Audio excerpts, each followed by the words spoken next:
Tell me, do you have the potential to rival Satoru Gojo because you're Higuruma? Or are you Higuruma because you have the potential to rival Satoru Gojo? What's up, guys? I'm here we are to do a nice little Speedy Gonzalez review for chapter 246 of Jujutsu Kaisen, which is known as the malicious, the decisive battle of them, blah blah blah, demon infested Shinjuku part, whatever. Because I mean, like, do you even have to ask the chapter title? If Sukuna appears in the chapter, it doesn't even matter if he's like a fraction of the chapter. It's going to be the decisive battle in the blah blah blah blah blah until either everyone's cooked or Sukuna's cooked. So I don't even want to say the chapter titles no more. There's no point because it's always the same thing. Yeah, it never changes it up, and it's fine. It's fine. It's fine. But I got seriously Bleach out there that'll come with fire. But then again, they have multi-part chapter titles too. But I guess it's just like more interesting. Maybe I'm just sick and tired of the decisive battle. But let's not waste any more time and let's hop right into it. Ending me. Ready? 3, 2, 1, go. What's up, guys? So I got the pencil here. Fun fact: I need to find a 5-minute timer because y'all know what time it is. So give me 1 second. Okay, so of course we're gonna break this chapter down into. I raise 5 fingers for 5 minutes, but realistically it's 3 sections. It's going to be plot, it's going to be scaling, and it's going to be characters. So we got some plot to talk about. So let me start this 5-minute timer and let's hop right into it. Bam. All right. So for plot, nothing happens this chapter. I don't know. I mean, like, Higuruma gets isolated. That's like this literally the only like plot relevant thing that genuinely happens this chapter. I wish I was kidding, but like I think we're kind of gonna be stuck in this fugue state for a while now. Like until everyone's cooked or until Sukuna's cooked. We're just gonna be stuck here. Like, sure, Higuruma he gets this big old statement at the end, and that's kind of it. Like, he gets isolated from everybody else, and Yuji's currently. Like, he's currently booking it, top speed, to try and get to this man. But other than that, like, nothing happens.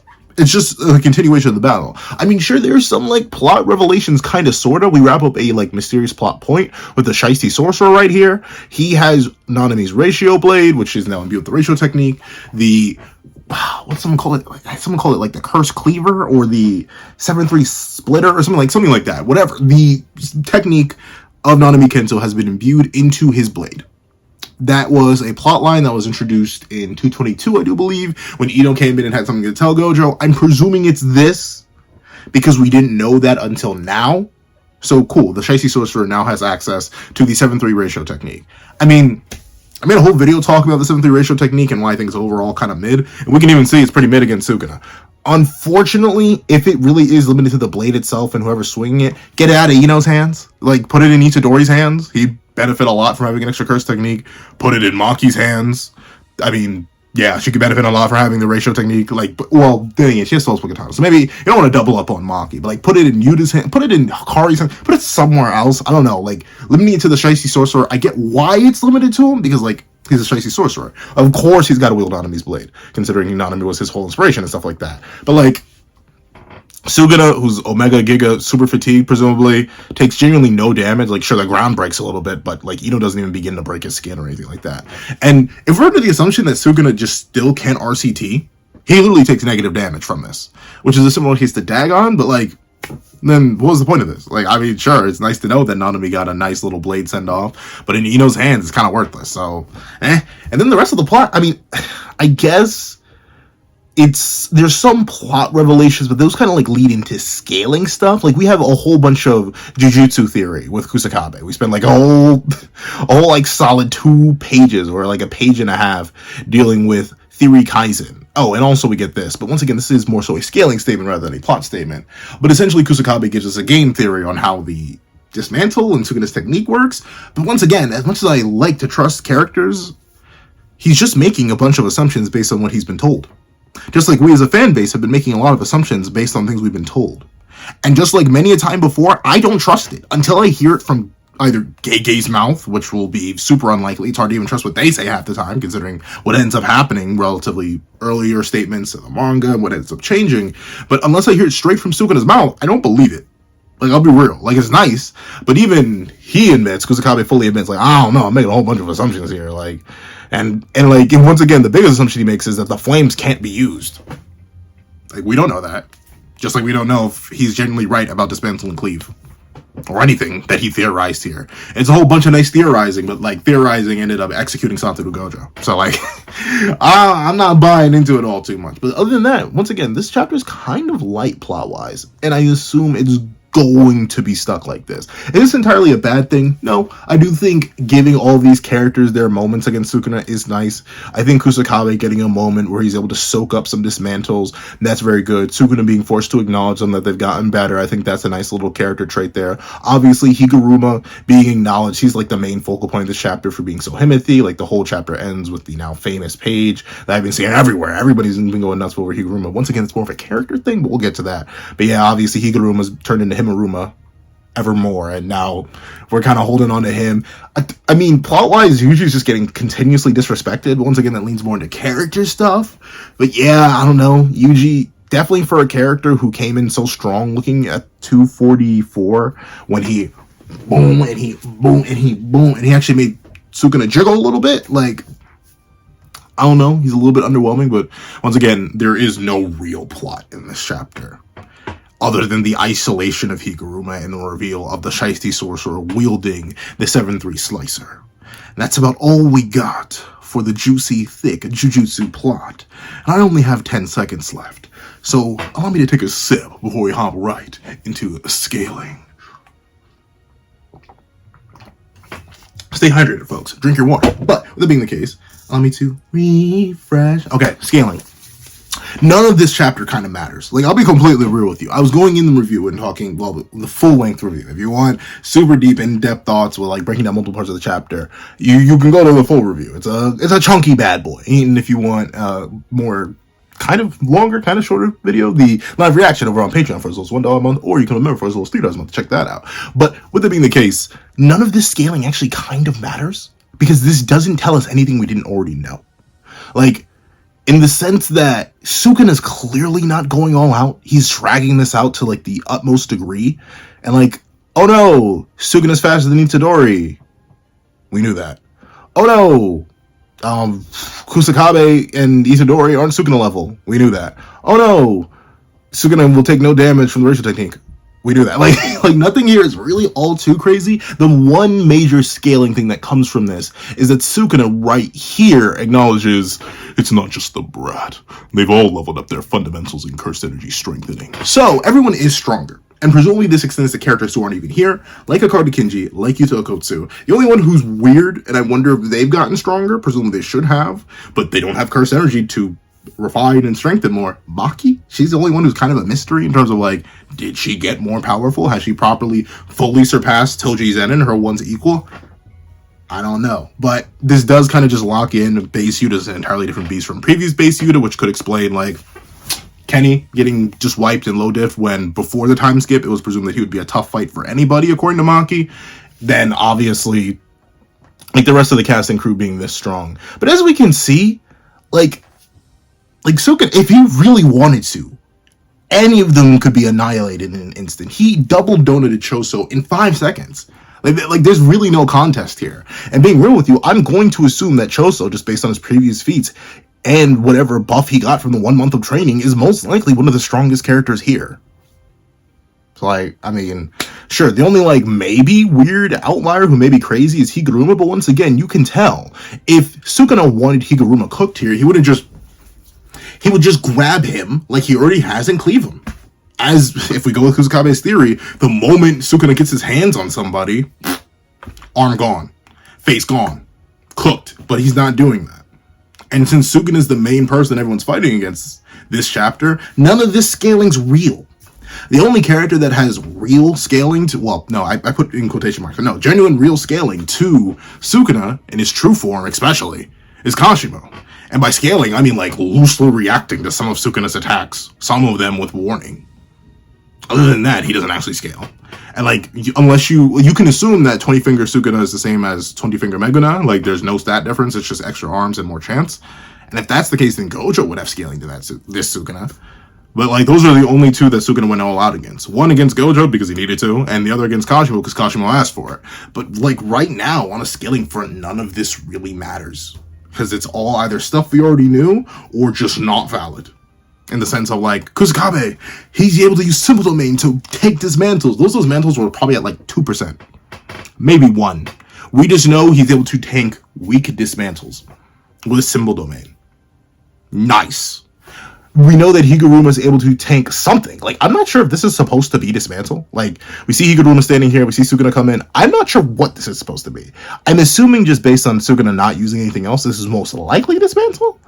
And Higuruma is able to tank that with domain amplification, which is a nice amp that Higuruma got. But like on a scaling front, And I guess you could argue Sukuna got a nerf in a cross-verse sense, because it's fully reveals, kind of, sort of, because once again, Kusakabe is just theorizing that Sukuna can't use Spatial Slash on command. How true that is? No idea. Because remember, he used Spatial Slash within like the span of 2 minutes. In terms of like when Gojo fell, he has this little conversation, Kashimo comes in, goes PBA, Sukuna reincarnates fully, and then he uses Spatial Slash again with some chance. So like, I'm not sure how much of that is even true, but if you take that, I mean, Sukuna got a cross-verse nerf. Anyone who survives the first Spatial Slash, if they could just tank the regular slashes, which many characters would be able to do, because that one doesn't delete space, man, they're fine. But that's kind of it. None of the scaling in this chapter is really valid. And to be fair, it would only be like kind of combat speed scaling and like relativity to Sukuna's slashes, because some are able to react. Like we see Kusakabe and Itadori react here. But once again, Sukuna's playing around. He could be using 1 finger levels of Curse Energy. He could be using 19 finger levels of Curse Energy output, whatever you want to call it. Once again, the scaling in this chapter is kind of, I don't want to say nonsense. I don't want to say it's a waste, but overall, for no one, it's not really that good. It's just everyone's gotten stronger. And now we have characters. All right, so for Higuruma, this is his chapter. Mainly, this is his chapter. And it's obviously for this fat, hefty, juicy, scrumdiddlyumptious statement right here at the end. From the dazzling light of his lethal blade that once again shone, to the unbounded talent that rivals even Gojo Satoru, everyone who knows Higuruma mutters the same thing. That guy's a genius. Cool.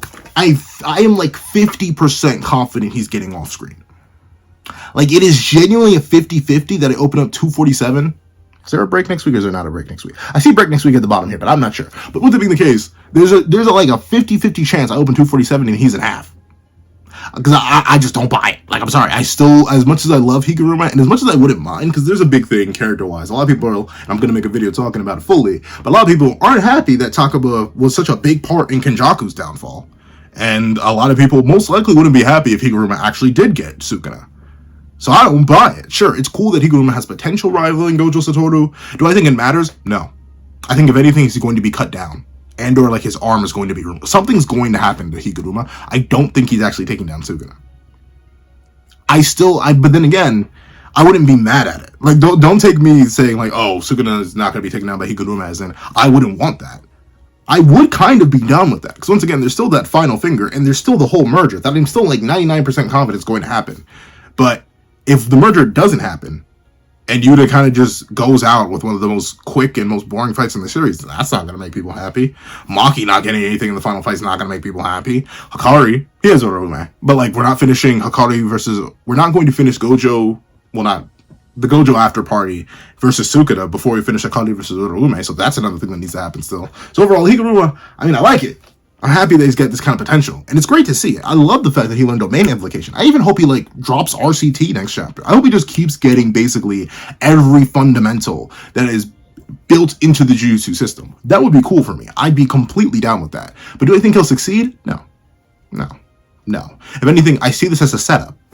I just see it as a setup. Once again, maybe it's just Gege's like conditioned me. But whenever a character gets hyped up like this, usually they perish. Like, not that long after. From Nanami to Mahito to Nobara to anybody, really. Like, the moment they get hyped, they get sniped. And I can feel Higuruma getting sniped. But on another character level, because once again, this is mostly a Higuruma chapter, I do like Higuruma's intentions here and how he does feel genuine, real guilt for doing what he did to Yuji, going against his morals. He still has guilt for the Culling Game as a whole and what he did, the actions he undertook there. That's great. That's great characterization, and I love it for the character. Considering he's a character who's very, very recently introduced. Once again, he's not even 100 chapters old by this point, I don't think. Maybe he is. I'm not sure. But with that being the case, for a character who came out of left field, very similar to Kashimo, felt like he was going to be reduced to a plot device function where he wouldn't be allowed to succeed, because I to this day, still don't think that the Executioner's Blade actually is going to do anything, especially considering it's very specifically a Sukuna-based thing. It's not something that can accidentally be used to execute another character. I'm leaning towards it doing nothing, but in the same way I felt about Takaba, in the same way I ended up feeling about Kashimo, that's fine. I just like the character, and I like the characterization he gets, and I like the guilt that he feels. Because it's a very human reaction, right? Like, Higuruma was someone who gave into the passion, gave into the danger, gave into the euphoria of the Culling Games, like Kenjaku expected many people to do, but now he's forced to sit with those actions, reflect upon them, and realize what he did was wrong, and how he can take this chance against Sukuna to what he feels like is repentance for his misgivings and his misdeeds. And I like that. Once again, is he actually genuinely guilty? Yeah, he did, like, slaughter, like, 20 separate people. Some may have been innocent, some most likely weren't innocent. None of them are probably innocent, but still, his trial against Itadori alone and the guilt he feels for that makes him 10 times the character he already was. He was already a very, very good character. There's a reason he's a fan favorite for a lot of us manga readers, and I know once the anime comes out in 10 years, he's definitely going to be a fan favorite there. So, being completely real, Higuruma's gas, undeniably and indubitably. But my only thingamajig is, I don't think he's going to succeed. I think there's something that's going to get in his way, or he's not going to work, or we're going to open up 247, he's going to be chilling in the airport. I'm sorry, Gege, I'm getting wise to your tricks, dog. You bamboozled me before. I've admitted when I'm wrong, and I'll admit when I don't buy it. And this is a case where I most certainly do not buy it. However, that is what I think. I have 10 seconds left, so I'm going to take one more sip before I plug. And overall, yeah, fun fact, I do have it on me, and keep it on me at all times. And if you're wondering, most certainly, this chapter is undeniably worthy. Why? Once again, mostly a character stuff. I like characters getting their moments, and I like Higuruma getting hyped up as the next Satoru Gojo, even though I know he's going to get cooked. I can smell it. Higuruma steak. But if you made it all the way to the end of this video, please do me a favor and leave Higuruma steak in the comment section. Is Higuruma steak really what I'm going to ask for? Yeah, if you made it all the way to the end of the video, please leave Higuruma steak in the comment section down below. Thank you so much for watching. Remember to leave a like, share, comment, and subscribe. And make sure you hit that little notification bell so you do not miss out on any videos that come to the channel. Also, I do happen to have a Patreon down below where you can support me for as low as $1 a month to get things like exclusive videos, early content, and more. You can also now become a member to the channel for as low as $3 a month to get the same perks and more. Some of those perks include the live reaction to this very chapter. Now, I'd like to thank you guys so much for watching once again, and I hope you guys have a wonderful day. This is That with a Pencil, writing off. I'd like to give a thank you to our $3 members, Recliner Plays, Red Wolf 4765, Greyhound, and Akid's Void. And I'd like to give another thank you to our $5 patrons, Victor, Sean, Midnight Gemlord, Kevin, Demix LND, and Igneal. And I'd like to give a chunky thank you to our $7 member, Autumn's Morning Lazo. And I'd like to give another chunka thank you to our $10 patrons, Robbie Uchiha, Joaquin, Idemokai, and China Doll 09. I'd like to give a tractor thank you to our $25 member, Alex Ice Rose. I'd like to give another giga gargantuan thank you to our $25 patron, Calvin Elder.